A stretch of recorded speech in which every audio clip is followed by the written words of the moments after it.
Hello and welcome back. This is Bob Proctor again. You know, we had tremendous feedback from that last short video that we shared with you. And I mentioned on that video that I was going to show you something about a program in here. It's actually called a paradigm.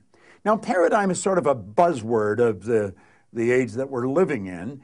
And when I first started to study this material, I never heard of paradigm. I did hear of conditioning. I heard something about conscious and subconscious mind, but I never really understood it. You know, Napoleon Hill wrote an entire chapter on the subconscious mind, and it's written very, very well. But you know, you could read it and still not properly understand it.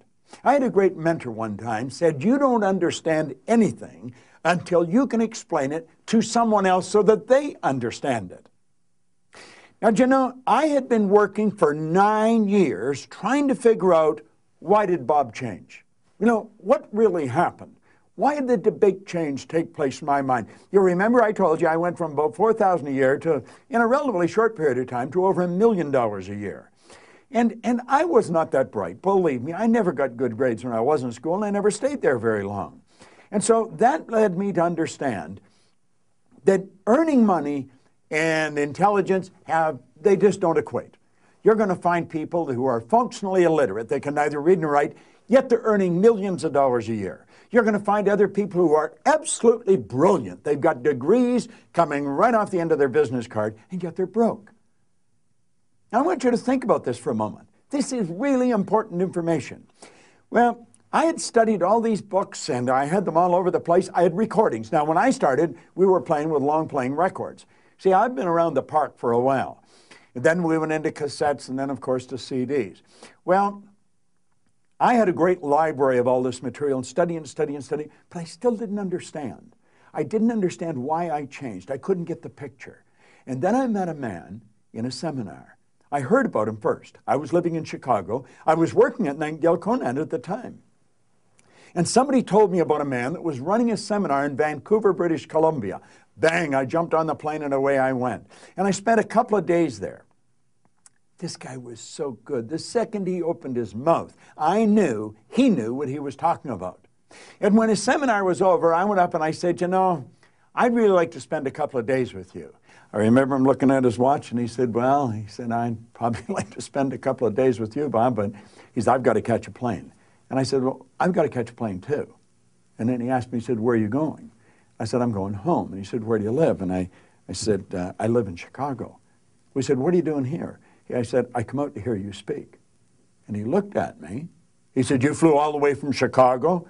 I said, you know, if I had walked, it would have been worth it. You are very good, and the information you've got is even better. And he said, well, look, and I'm not going to be in Chicago anytime in the near future, but he said, I am going to be in Toronto in a couple of weeks. And I said, well, I'm from Toronto. My family's in Toronto. I'll jump on a plane, come over. It's only an hour away. And the two of us met in what was then the Skyline Hotel. We sat down, what was going to be a 2 or 3 hour meeting. We were there for 3 days. And he shared something with me that literally changed my whole concept. It took everything I had been studying for 9 years and it just funneled it all into place. It was like I'd been playing with a massive jigsaw puzzle, and I couldn't get the pieces to fit. You know, frequently, if we're playing with the jigsaw puzzle, I imagine you've played with one from time to time. Can you imagine if you had a jigsaw puzzle, all the pieces on the table, but there was no lid for the box, there was no picture, and you're trying to figure out how to get them to fit? You have a problem. Well, he said, that's the problem with us. He said, we have a mind. It's a marvelous mind. In fact, Dr. J.B. Rhine, who was down in Duke University, probably one of the foremost authorities in the area of the mind, he said the mind is the greatest power in all of creation. James Allen, in a little book, As Man Thinketh, he said mind is the master power that molds and makes, and man is mind. And evermore he takes the tool of thought and shaping what he wills, brings forth 1,000 joys or 1,000 ills. He thinks in secret, and it comes to pass. His environment is but his looking glass. Now he said, Bob, you think simultaneously on 3 planes of understanding. I said, yeah, I know that. He says, you don't know that. He said, if you know that, you wouldn't be asking the questions that you're asking. And then he smiled. See, what he did, he wanted to get my attention.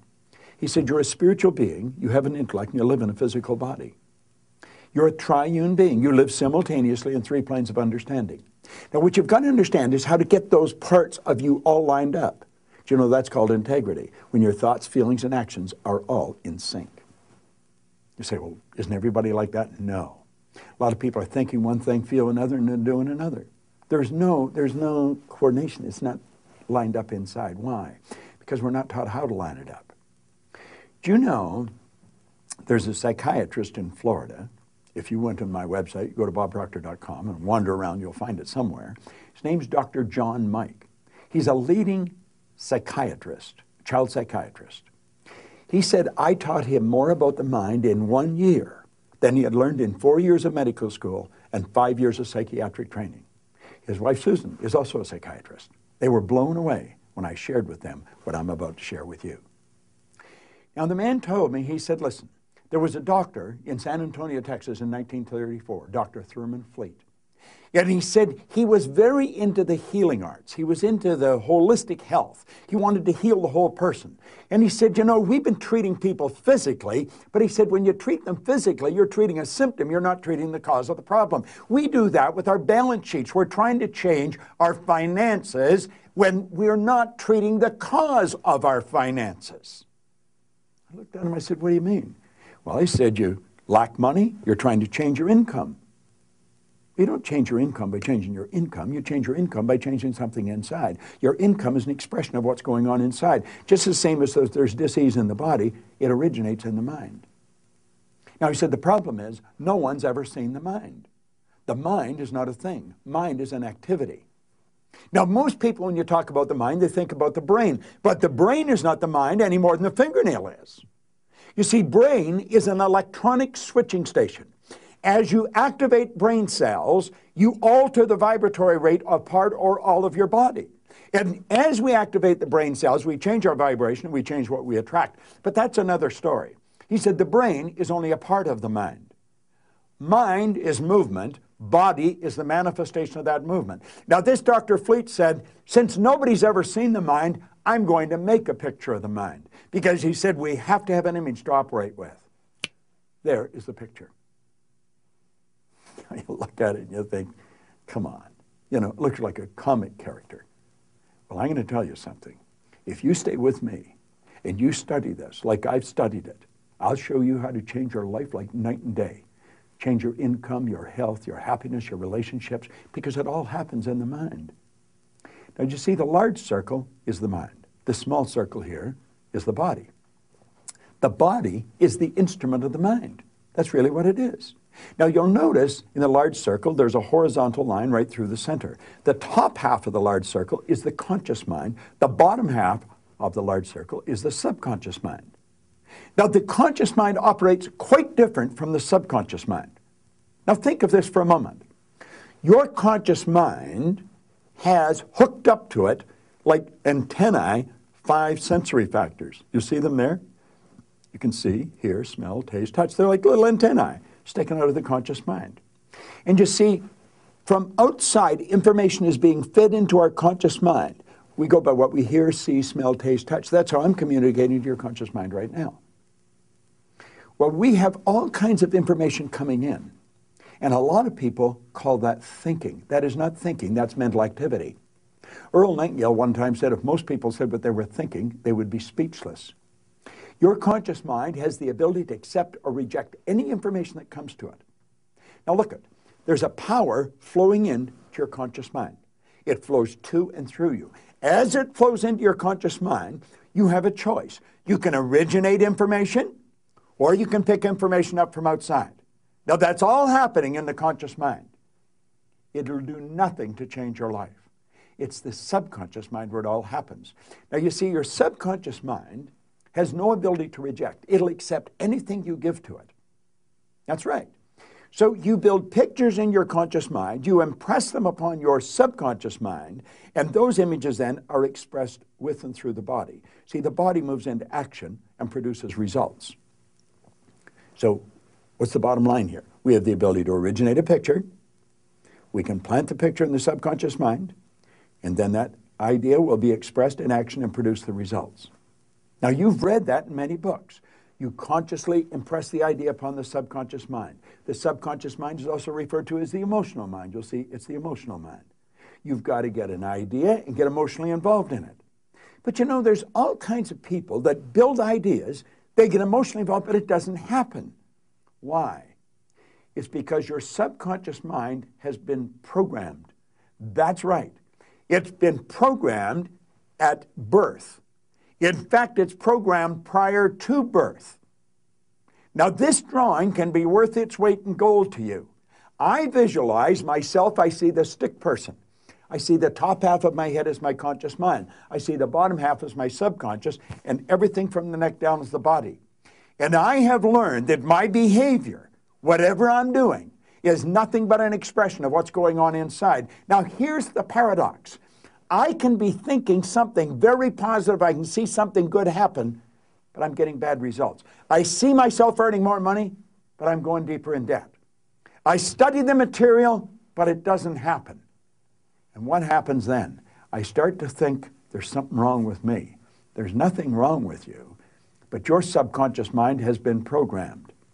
You'll see that's called a paradigm. Now, I'm not going to take the time now. I'm going to come back, and I'm going to show you how that paradigm's formed, and then I'm going to show you how the paradigm can be changed. But I'm going to tell you this. This drawing can be worth its weight in gold to you. If you will take this drawing and incorporate it as part of your thinking, and every time you think of yourself, you think of this drawing, see conscious, subconscious body, and understand the subconscious operates totally different than the conscious mind. The conscious has the ability to accept or reject, but not the subconscious. The subconscious mind can only accept, and it's not able to differentiate between what's real and what's imagined. That's a beautiful truth. We have to understand it.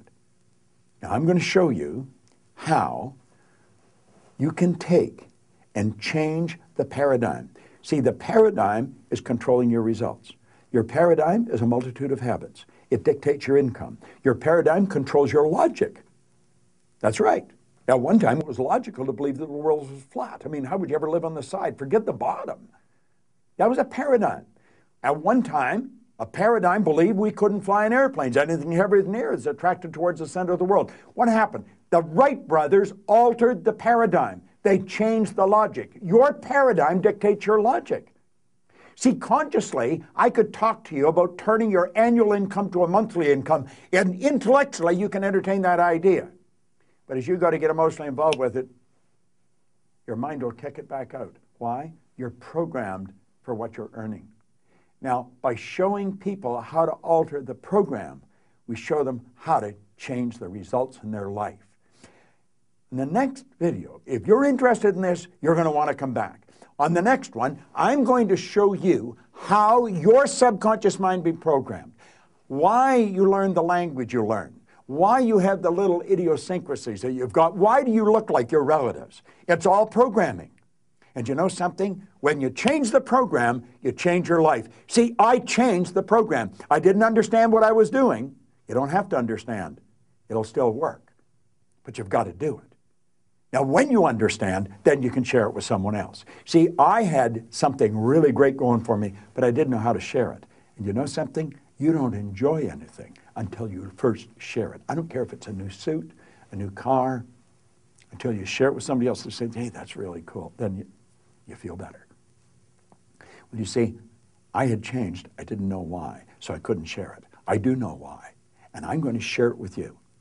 Now, if you're interested, this is some of the best information you'll get. I often say I've got license to brag about all this information because none of it's mine.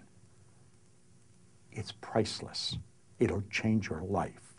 Now, these are just a couple of short videos. The next one, I'm going to go into how you were programmed and how to change it. It's great information. I want to thank you for watching this, and I want you to share it with your friends because it's such valuable information. I've been sharing this with people now for over 40 years all over the world, 87 different countries.